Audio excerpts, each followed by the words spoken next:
రాయలసీమ ఎత్తిపోతల పథకాన్ని తానే నిలుపుదల చేశానని, అదేవిధంగా చంద్రబాబుకు రిక్వెస్ట్ చేసుకుంటేనే ఈ పనులు ఆగాయంటూ కూడా రేవంత్ రెడ్డి కొంత సంచలనమైనటువంటి వ్యాఖ్యలు చేశారు. ఈ నేపథ్యంలో మనతో పాటు రాయలసీమ ప్రాంతానికి చెందినటువంటి రైతు బిడ్డ, అదేవిధంగా రాష్ట్ర బీసీ సంక్షేమ శాఖ మంత్రులు సవిత గారు మనతో ఉన్నారు. ఆమెను అడిగి తెలుసుకుంటారు. చెప్పండి మేడం, ఎలా చూడాలి అసలు రేవంత్ రెడ్డి చేసిన వ్యాఖ్యలు ఒక రకంగా పార్టీని పూర్తి స్థాయిలో డ్యామేజ్ చేసే విధంగా ఉందంటూ కూడా టీడీపీ శ్రేణులు కొంత ఆవేదన వ్యక్తం చేసిన పరిస్థితి, ఎలా చూడాలి దీన్ని? టీడీపీ శ్రేణులు ఎవరు ఆవేదన చెందలేదు, ఆంధ్రప్రదేశ్ ప్రజలు ఎవరు ఆవేదన చెందలేదండి. ఎత్తిపోతల పథకం చంద్రబాబు నాయుడు గారు ఆపారని తెలంగాణ అధికార పార్టీ మరి ప్రతిపక్ష పార్టీలు దాన్ని బూచిగా చూపించి, దాన్ని జగన్మోహన్ రెడ్డి గారు మరింత బూచిగా చూపించి రాయలసీమ ద్రోహి చంద్రబాబు నాయుడు గారు అని నిన్నటి రోజు కూడా మనం చూసాం. మరి వాస్తవాలు ఏం జరిగాయో మనందరికీ తెలుసు. ఎందుకంటే రాయలసీమ రాళ్లసీమగా మారిపోతూ ఉంది. దీని రతనాల సీమగా మార్చాలని నాంది మరి ఎవరో మనందరికీ తెలుసు.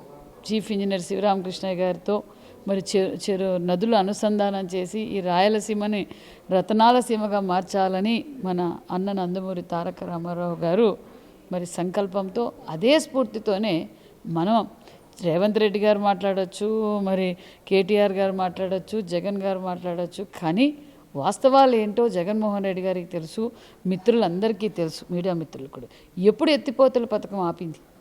2020లో జగన్మోహన్ రెడ్డి గారు ముఖ్యమంత్రిగా ఉన్నప్పుడే మరి ఎన్జిటి కావచ్చు, మరి బోర్డు కావచ్చు, మరి అనుమతులు తీసుకోకుండా మరి జగన్మోహన్ రెడ్డి గారు ఆయన ముఖ్యమంత్రిగా ఉన్నప్పుడే ఆపారని మనందరికీ తెలుసు. రేవంత్ రెడ్డి గారు ఈరోజు మాట్లాడచ్చు, మరి జగన్మోహన్ రెడ్డి గారు ముఖ్యమంత్రిగా ఉన్నారు కదా, జగన్మోహన్ రెడ్డి గారికి తెలియదా ఎప్పుడు ఆపారో? రోజు 3 టీఎంసీలు అన్నారు. మరి ఎవరు ఆపారు? మరి ఈరోజు తెలుగు రాష్ట్రాల్లో ఇరిగేషన్ ప్రాజెక్టులకు నాంది చంద్రబాబు నాయుడు గారు. మన రాయలసీమలో ముఖ్యంగా ఈరోజు సాగునీరు తాగునీరు అందుతున్నాయంటే అపర భగీరథుడు చంద్రబాబు నాయుడు గారు కాదా? ఈరోజు జగన్మోహన్ రెడ్డి గారు మాట్లాడితే సరిపోదు, వాస్తవాలు అందరికీ తెలుసు. మీడియా ఉంది, పేపర్లు ఉన్నాయి, మరి సాక్ష్య ఆధారాలతో సహా అన్నీ ఉన్నాయి.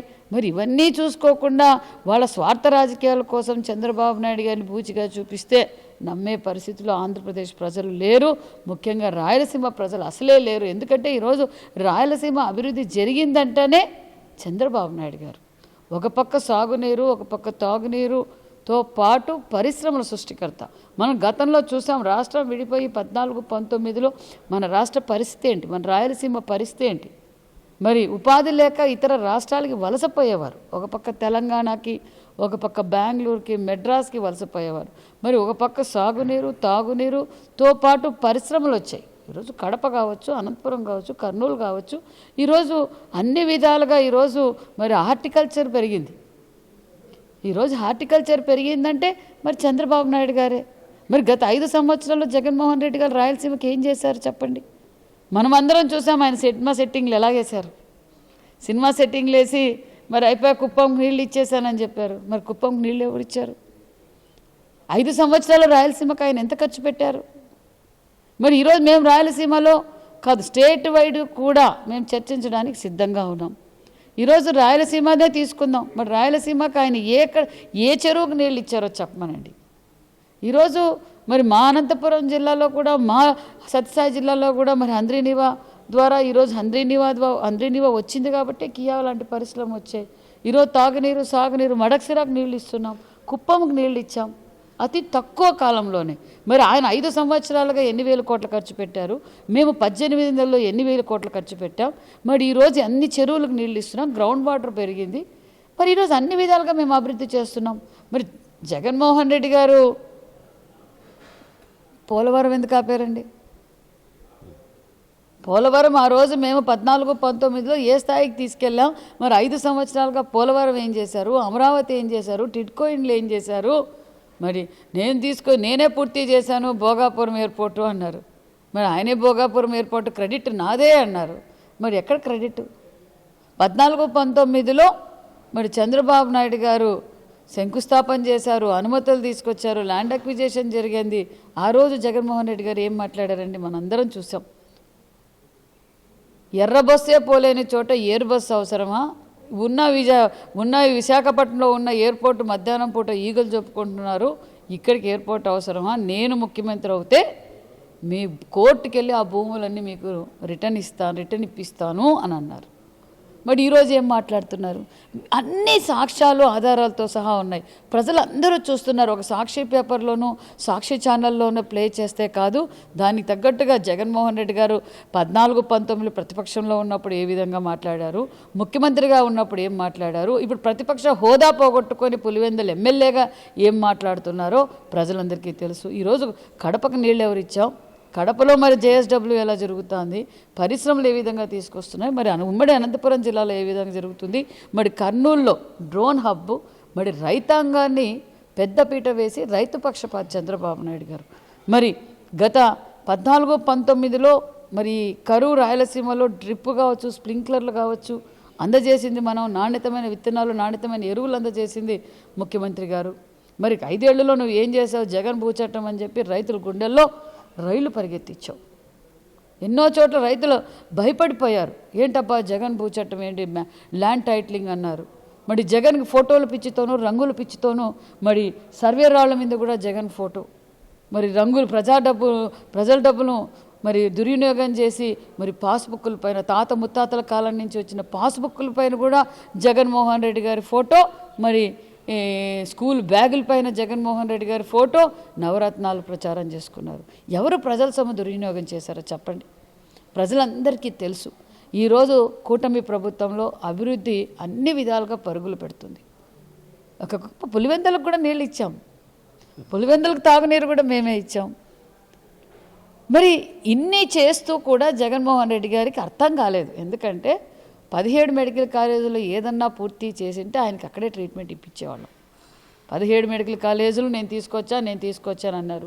17 మెడికల్ కాలేజీలు ఆయన పూర్తి చేయాలి. ఆయన ప్యాలెస్లు కట్టుకోవడానికి డబ్బులు ఉన్నాయి, పార్టీ ఆఫీసులు కట్టుకోవడానికి డబ్బులు ఉన్నాయి, ప్రజల సొమ్ముతో కట్టిన ప్రజావేదిక కూల్చడానికి డబ్బులు ఉన్నాయి.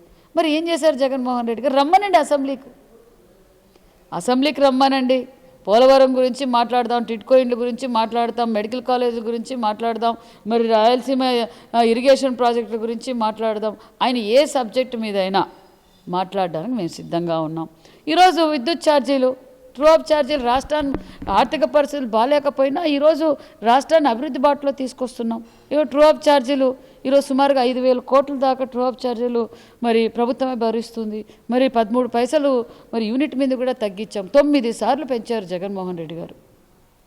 ట్రాన్స్ఫార్మర్ల మీద ఏ విధంగా స్కాములు జరిగింది, ఎక్సైజ్లో ఏ విధంగా స్కాములు జరిగింది, ఇసుక మాఫియా ఏ విధంగా జరిగింది, ఆయన సొంత జిల్లా అన్నమయ్య డ్యామ్ కొట్టుకుపోతే ఆయన ఏ విధంగా వ్యవహరించారో మనం అందరం చూస్తాం. కనీసం 42 మంది చనిపోతే పరామర్శించడానికి కూడా మరి జగన్మోహన్ రెడ్డి గారు వెళ్ళలేదు. ఎందుకు జరిగింది అన్నమయ్య డ్యామ్ ఆ రోజు ఎందుకు కొట్టుకుపోయింది? ఆయన ఇసుక మాఫియా వల్ల కొట్టుకుపోయింది.